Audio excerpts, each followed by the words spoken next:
Doctor مقبول صدیقی صاحب.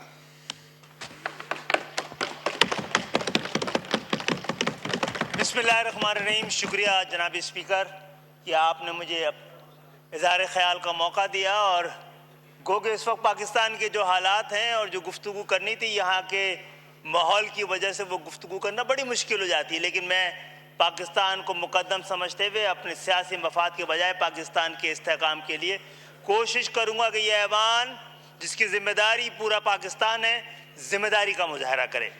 جناب speaker, میں مبارکباد دیتا ہوں پاکستان کی عوام کو 16ویں اسمبلی کے لیے، اور یہ مفاد کے بجائے پاکستان کے استحکام کے لیے کوشش کروں گا کہ یہ ایوان جس کی ذمہ داری پورا پاکستان ہے ذمہ داری کا مظاہرہ کرے. جناب اسپیکر، میں مبارکباد دیتا ہوں پاکستان کی عوام کو 16ویں اسمبلی کے لیے، اور یہ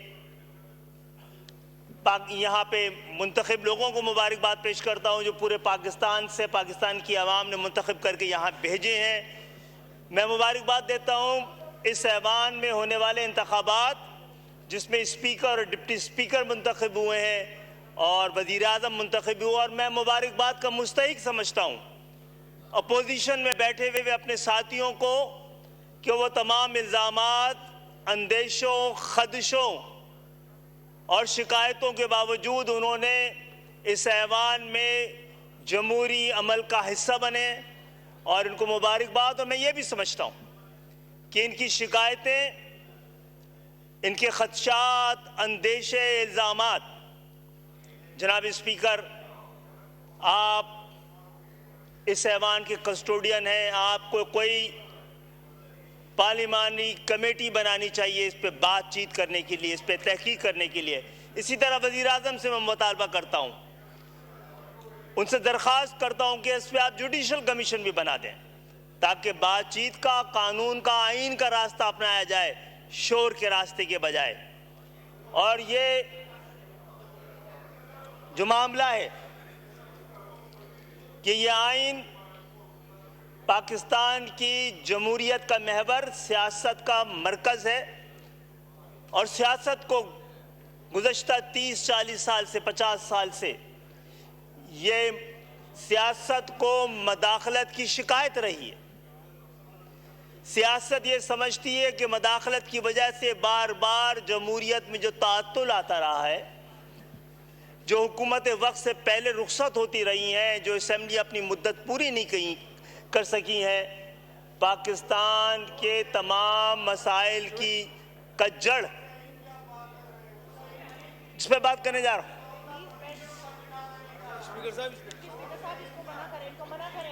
یہ بات ہی نہیں سمجھ پاتے بیچارے، ان کے حق میں بات کر رہے ہیں تو بھی ناراض ہو رہے ہیں، یہ ان کے حق میں بھی بات کر رہے ہیں تو بیچارے ناراض ہو رہے ہیں. کائنڈلی آرام سے سنیں ممبر کو. فاضل ممبر بول رہے ہیں.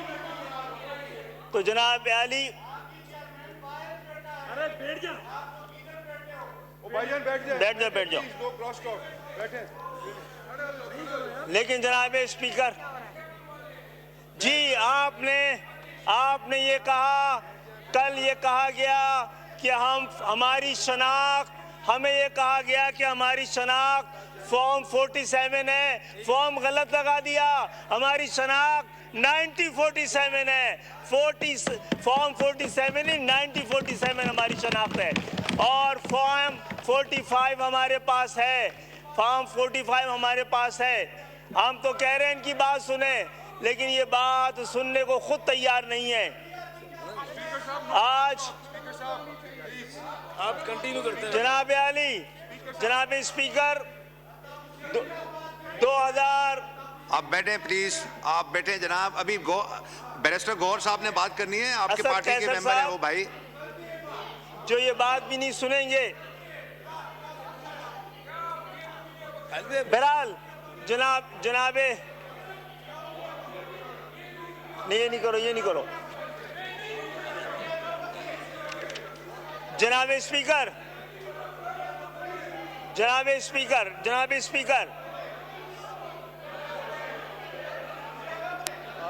نہیں یہ نہیں کرو. جناب اسپیکر 2002 سے 2024 تک 2002 سے 2024 تک ان 22 سالوں میں 5 انتخابات کم و بیش وقت پہ ہوئے ہیں. جناب تشریف رکھیں. علی محمد آپ کے لیے بھی بات کر رہے ہیں, آپ اس پہ بھی ناراض ہو رہے ہیں. آپ سے مفاہمت کی بات کر رہے ہیں, اس پہ بھی آپ ناراض ہو رہے ہیں.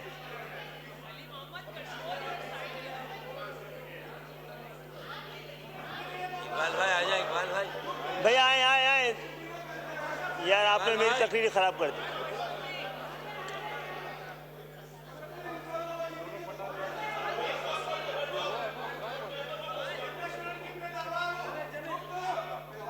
بس تقریر آپ کہتے ہیں ایک بار ماٹا کا ایک کراچی سے لگ پایا.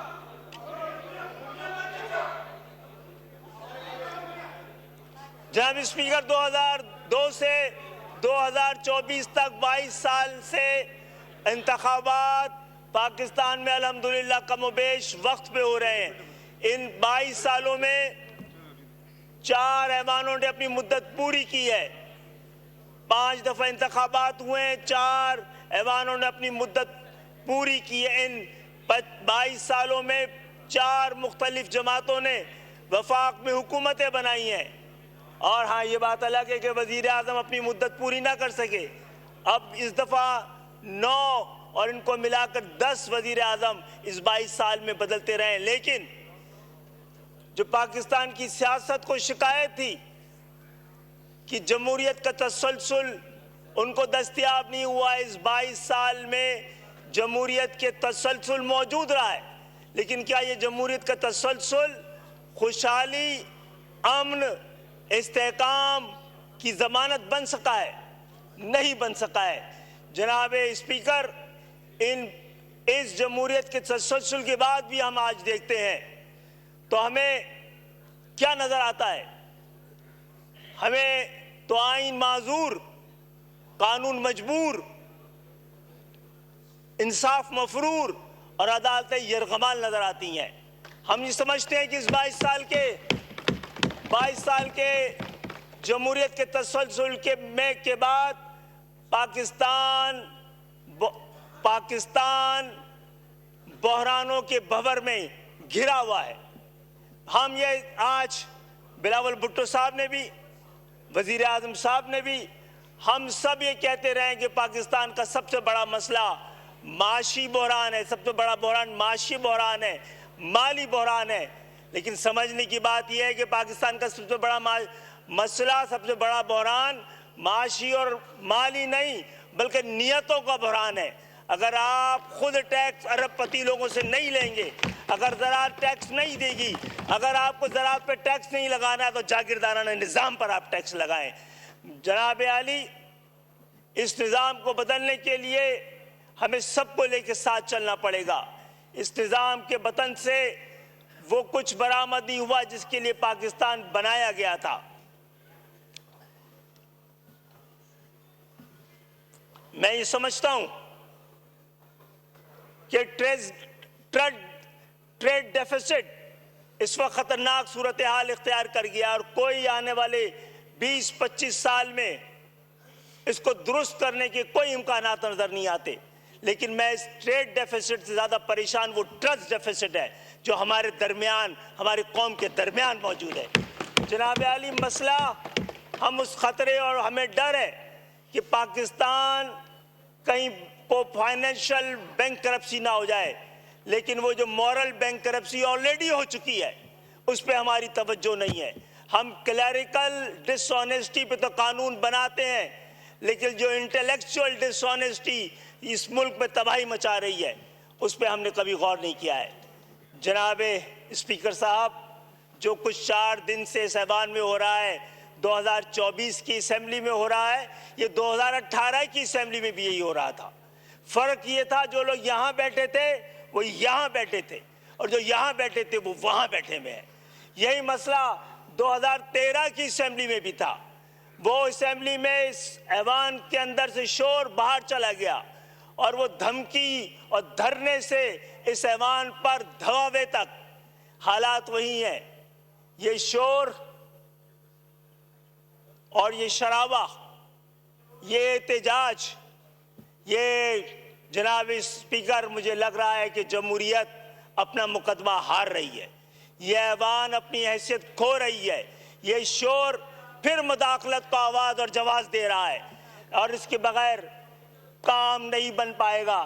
آج بلاول بھٹو صاحب نے 18ویں ترمیم کے حوالے سے بھی بات کی ہے اور وزیر اعظم پاکستان سے درخواست کی ہے کہ وفاق سے مزید ڈیولوشن ہونا چاہیے.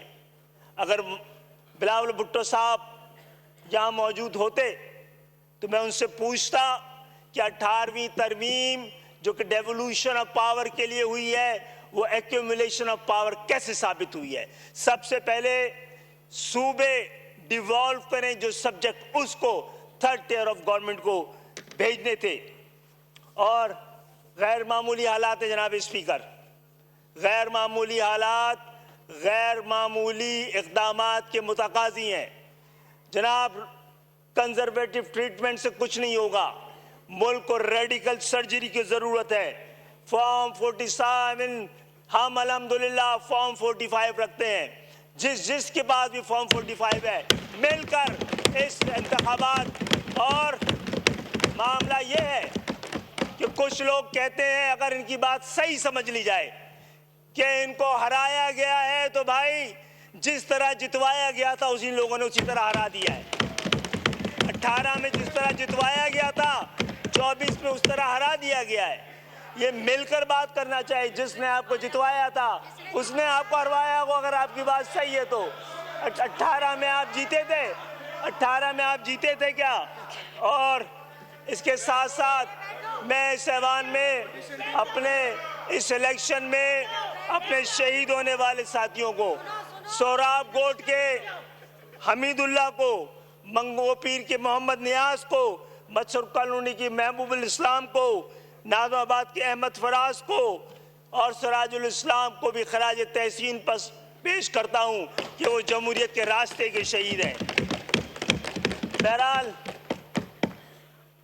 ہم یہ سمجھتے ہیں کہ جب تک سیاسی قوتوں کے درمیان گفتگو شروع نہیں ہوگی تو پھر ہمیں کوئی اور بیٹھائے گا، گھر بھیجے گا.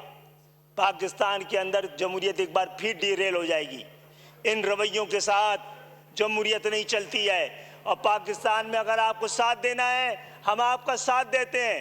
آئیے، ہم نے یہاں پر جو مفصل تقریریں ہوئی ہیں کل 2 اور آج، وہ مفصل تو تھی، مکمل نہیں تھی کیونکہ اس میں حل نہیں دیا گیا تھا. کوئی نسخہ نہیں بتایا گیا تھا کہ پاکستان کے ان مسئلوں کا حل کن نسخوں سے علاج ہوگا. الحمدللہ ایم کیو ایم نے ایک نسخہ کیمیا لا کے دیا ہے.